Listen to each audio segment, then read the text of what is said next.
그 모습이 마치 저희 어린 시절의 모습이라도 된 듯 너무나 안쓰럽고 딱해서 발걸음이 떨어지지가 않았습니다. 해열제를 먹이고 수건으로 몸을 닦아주면서 그 아이를 안고 얼마나 다독여 주었는지 모릅니다.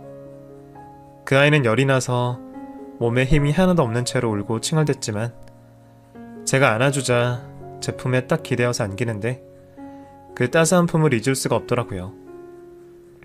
저도 이런 곳에서 이 아이들처럼 자랐었다는 생각이 들어 고아원에만 다녀오면 마음이 복잡해졌습니다. 제가 기분 좋게 봉사를 간다고 할 때에는 부모님께서 잘 다녀오라고 하셨지만 왠지 모르게 제 기분이 우울해져 있는 모습을 보시고는 조심스럽게 말씀하시더라고요. 우리 딸 마음이 복잡하니? 그런 거야? 네가 혹시라도 봉사를 다녀오는 것이 너무 힘들면 가지 않아도 돼. 나중에 마음이 괜찮아질 때쯤 그때 다시 가도 되는 거야. 아니 엄마, 나 좀 복잡하긴 하지만 그래도 꼭 계속 가고 싶어. 그냥 나 같은 친구들 많이 도와주고 싶어요. 이게 내가 엄마 아빠한테 보답하는 길인 것 같기도 하고 내가 받은 사랑에 대한 것을 베푸는 길인 것 같기도 하고 나중에는 점차 익숙해지겠죠. 괜찮아요 엄마. 그래, 네가 그렇다면 다행이다. 남자친구는 봉사도 하고 참 요즘 남자애들답지 않네. 엄마 언제 한번 소개 안 시켜줄래? 엄마 너무 궁금해. 우리 딸이 이렇게 좋아하는 남자친구는 처음이잖아. 남자친구는 정말 나보다 훨씬 어른스럽고 따스하고 본받을 만한 사람이에요. 조만간 제가 정식으로 인사시켜 드릴게요. 엄마의 다정한 말씀에 저는 복잡한 마음을 조금은 다잡을 수 있었습니다. 그리고 남자친구에 대해 궁금해하시길래 남자친구에게 슬쩍 물어보았어요. 혹시나 저희 부모님께 인사를 드리는 것 자체가 부담스러울 수도 있으니까 최대한 부담 갖지 않도록 조심스럽게 물어봤죠. 다행히 남친 역시 저를 만나는 동안 미래에 대한 생각까지 하게 되었다면서 흔쾌히 부모님께 인사를 드리러 가자고 말을 하더라고요. 그로써 저희는 양쪽 부모님 모두에게 인사를 드리게 되었고 자연스럽게 미래에 대한 이야기도 나누게 되었습니다. 남친과 저는 되도록이면 아들, 딸 많이 낳고 다복하고 북적이게 살면서 나중에 온 가족이 다 함께 봉사도 하러 다니자는 말을 했습니다. 남친도 외동아들로 자랐고 저 또한 혼자 자라왔기 때문에 솔직히 조금 외로웠던 부분도 있었거든요. 결혼 준비는 순탄하게 진행이 되었습니다. 양가 부모님 모두 마음에 들어 하셨고 특별하게 부족한 부분도 넘치는 부분도 없었기에 비슷한 형편으로 잘 맞춰 나가게 된 것 같아요. 그리고 결혼식을 며칠 앞둔 어느 날 저는 남친에게 과거에 대해서 고백을 하게 되었습니다. 최소한 결혼 전에는 말을 해야 제 마음이 편할 것 같았거든요. 저기 오빠, 나 사실 할 말이 있어. 그래, 얘기해봐. 무슨 말인데 그래? 그게 나 사실은 우리 부모님이 입양하셨어. 나 고아원에서 자랐거든. 다행히 운 좋게 어렸을 때 부모님처럼 좋은 분을 만나서 이렇게 좋은 가정에서 행복하게 살아올 수 있었어.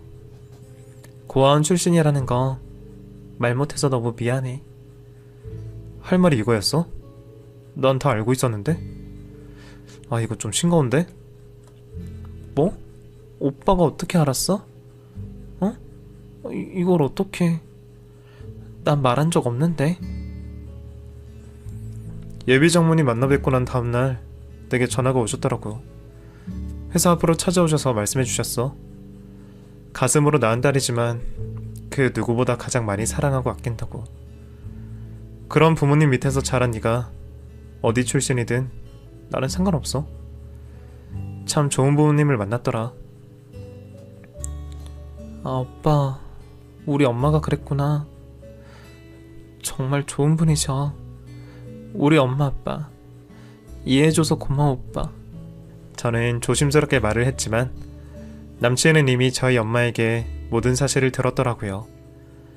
참 저희 부모님은 세상 그 누구보다 멋지신 분인 것 같습니다. 그로부터 며칠 후 결혼식을 올렸고 저희는 정식으로 부부가 되면서 정말 행복했습니다. 밤에 애간장 녹이면서 헤어지지 않아도 되고 휴일에는 하루 종일 집안에서 널브러져서 TV도 보고 맛있는 것도 먹고 정말 너무나 아늑하고 편안했죠. 제가 결혼 후에도 계속 간호사로 일을 하고 있어서 가끔 밤근무도 하고 그랬지만 그래도 항상 제 곁을 든든히 지켜주는 남편 덕분에 힘들지만은 않았어요. 결혼 후 6개월쯤 지났을 때 저는 몸이 뭔가가 이상하다는 느낌을 받았습니다. 아이를 많이 낳고 싶다는 계획하에 따로 피임을 하지 않았었는데 바로 아기 천사가 찾아온 것이었어요. 결혼 6개월 만의 소식이라 조금 갑작스럽긴 했지만 아이들을 많이 낳을 것이라는 계획이 있었기에 최대한 빨리 낳아야겠다는 생각이 들기도 했죠. 그리고 무엇보다 남편과 저를 똑 닮은 생명이 탄생한다는 것이 정말 믿겨지지가 않는 신비로운 일이잖아요. 그냥 그 자체만으로 저희 부부는 무한 감동을 받았었답니다. 하지만 임신 초기인 3개월 차에 접어들면서 병원 진료에서 아이의 심장 소리를 들을 수 없다는 판정을 받았고 뱃속의 아이가 유산이 되었다는 슬픈 소식도 전해 들었어요. 날벼락 같은 소식에 저희 부부 그리고 양가 부모님까지 너무나 많이 슬픔에 빠져 있었답니다. 하지만 아직 결혼한 지 얼마 되지 않았고 나이가 많은 노산도 아니었기에 희망을 잃지 말고 다음을 기약하자고 용기를 주시기도 했습니다. 제게 몸 관리를 잘해야 한다며 맛있는 음식에 뜨끈한 사골국물, 한약까지 지어주시는 시부모님의 사랑에 그저 저는 하루라도 빨리 몸을 추스리고 다시 아이를 갖겠다고 다짐을 했죠.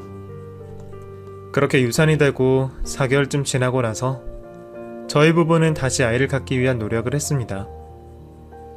딱히 둘 다 몸에 이상이 있는 것도 아니었기 때문에 금방 다시 생기겠지 하는 마음을 갖고 있었는데 생각보다 쉽지가 않더라고요. 뭔가 몸살 기운만 조금 있다고 하면 바로 임신 테스트기를 사서 해보곤 했는데 그때마다 번번이 아니라는 결론만 받게 되었답니다. 너무 애타게 기다려서 그런가 싶어 이번에는 아무 생각하지 않고 그저 편한 마음으로 임신이 되기만을 기다려보기도 했지만 그래도 임신은 되지 않았어요. 2년, 3년이 흐르면서 좀처럼 찾아오지 않는 아이 소식에 저희 부부는 점점 마음이 급해지기 시작했습니다. 결혼 후 피임 없이 1년 이상 아이가 생기지 않으면 난임이라고 하던데 혹시 저희가 난임 부부인가 싶어서 병원에 가서 검사도 해보았고 임신이 잘 된다고 하는 한약까지 지어주신 부모님 덕분에 열심히 한약도 먹으면서 몸을 만들었었어요. 딱히 병원에서도 별다른 문제가 없다고 했고 저도 임신이 잘 되기 위해서 되도록이면 몸을 피곤하지 않게 하고 관리도 열심히 했지만 여전히 아이의 소식은 찾아오지 않았습니다. 하루하루 피가 마르는 기분이 들더라고요. 그저 쉽게만 생각한 것이었는데 이것도 하늘에서 점지를 해줘야 생기는 것인가 봅니다. 그렇게 한 4년 동안 단 한 번도 임신 소식이 없자 저는 다급한 마음이 생겼습니다. 그래서 아이를 셋 낳은 간호사의 선배 언니에게 어떻게 하면 아이를 잘 가질 수 있는지에 대해 물어보기도 했습니다. 혹시 네가 병원에서 일해서 그런 거 아니야? 간호사들이 너무 오래 서 있고 수술도 들어가고 하니까 그래서 다들 유산도 많이 하고 임신도 안 된다고 하더라. 나는 그런 말이 무색하게 조금만 이상하다 싶으면 바로바로 임신이 돼서 오히려 난감했었지만 그래 언니? 진짜예요? 그런 말이 있구나. 난 정말 너무 고민이에요. 되도록이면 아이 많이 낳으려고 했는데 아직도 안 생겨서 어째요? 신혼 초에 유산 한 번 한 이후로는 전혀 소식이 없어요. 남편도 양가 부모님도 너무나 기다리는 눈치신데 너무 답답해 죽겠어요. 그럼 혹시 일을 좀 쉬고 집에만 있어보는 건 어때? 간호사 일이 여자한테 그리 쉬운 일은 아니잖아. 아닌 사람도 있지만 그래도 너한테 부담이 될 수도 있으니 한번 그렇게 해봐. 아이가 우선이잖아 지금은. 저 정말 이 일 좋아하는데. 그러니까 잘 한번 생각해보고 결정해봐. 이렇게 마냥 기다리기만 할 수는 없잖아. 할 수 있는 건 최대한 해보는 게 좋을 것 같은데. 더 나이 먹기 전에. 간호사 선배 언니는 제게 일을 잠시 쉬어보면 어떻겠냐는 말을 하더라고요. 일의 특성상 오래 서 있기도 하고 밤근무도 하면서 여러 가지 힘든 일이 있으니 몸이 피곤할 수도 있다고요. 여자 몸이 힘들고 피곤하면 아이가 잘 생기지 않는 경우가 많다고 하시는데 그 말을 들으니 어느 정도 일리가 있는 것 같아 저는 일을 잠시 쉬게 된답니다. 더 나이 먹기 전에 해볼 수 있는 것은 다 해보려고요. 결혼 4년차 일을 그만두고 집에서 쉬면서 운동도 하고 책도 보면서 휴식을 즐겼습니다. 물론 남편과 아이를 갖기 위한 노력도 아주 많이 했고요.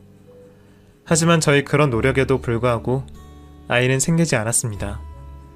더는 안 되겠다는 생각에 인공수정 같은 방법도 해보려고 병원에도 다니면서 시도도 해보았어요. 어떻게 해서든 지금 이 시기를 놓치면 안 될 것 같았거든요. 안타깝게도 그런 노력을 했음에도 불구하고 아기 천사는 끝끝내 제게 찾아와 주지 않았습니다. 몸과 마음이 아주 많이 지치고 황폐해진 저는 한동안 그 좋아하던 봉사도 나가지 않고 우울한 마음을 가지고 집에만 있었던 적도 있었어요. 아무리 뭐래도 전혀 기분이 나아지지 않았었는데 임신 준비 때문에 약은 복용하지 못했지만 정말 그렇게 계속 지내다가는 큰일 날 것 같다는 생각까지도 들더라고요. 남편은 이런 제 모습이 걱정이 되었는지 하루에도 일을 하다 말고 12번씩 전화를 걸어 안부를 물었습니다. 여보, 뭐해? 어디야? 응? 밥은 먹었고? 먹었지. 집이야. 내가 갈 데가 어딨다고. 왜 갈 데가 없어? 자기같이 유능하고 인기 많은 사람이.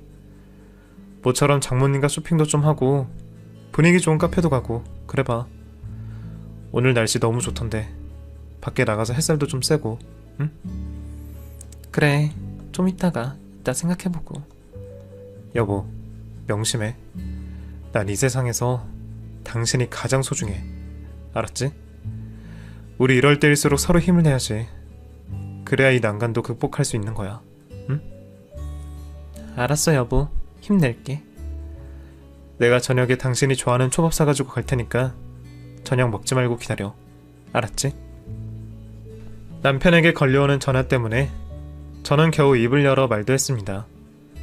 그 전화가 아니면 정말 하루 종일 아무 말도 안 하고 아무것도 먹지 않고 그러고 있었을지도 모르겠어요. 정말 아이를 애타게 기다리는 사람은 이렇게까지 피폐하게 되더라고요. 시간은 지나 어느덧 결혼 5년차에 접어들었고 저희는 그때까지도 그 상태로 그대로 지내고 있었습니다. 아이를 갖기 위해 일까지 쉬고 있던 저는 지나가는 아이들의 웃음소리만 들어도 소름이 바짝 끼쳤고 아이들이 놀이터에서 놀고 있는 모습에 넋을 잃고 멍하니 몇 시간을 바라보고 있는 적도 있었어요. 또 한때는 마트에 갔다가 아이가 혼자 있기에 도와주려고 아이에게 가까이 다가갔는데 주변에 있던 그 아이 엄마가 오해를 하고 저를 이상한 사람 취급한 일도 있었답니다. 별의 별일을 겪고 있는 모습을 지켜보던 남편 역시 정말 많이 힘들었을 거라 생각이 들어요. 하지만 어쩌겠어요. 제 삶이 그때는 그랬었던 것을요. 그러던 어느 주말 남편은 제게 할 말이 있다고 하면서 저녁에 꼭 집에 있으라고 하며 외출을 하더라고요. 저야 뭐 딱히 갈 곳도 없었지만 주말까지 혼자 외출을 하는 남편의 모습을 이해할 수가 없었죠. 당신 어딜 가는 거야? 이 주말에 혼자? 이따 저녁에 보자.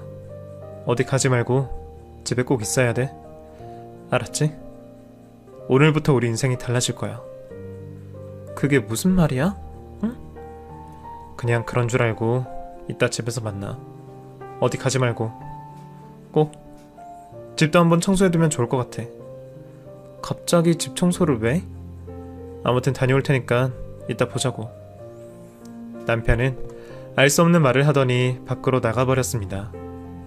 저는 남편이 했던 말이 무슨 뜻인지 모르고 그저 힘없이 하루 종일 소파에 누워서 TV 채널만 돌리고 있었죠.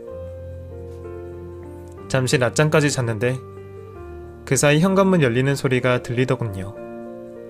당연히 남편일 거라는 생각을 하고 우두커니 있었는데 남편이 누군가와 얘기를 하는 소리가 들리는 겁니다. 아주 다정하게 말이죠.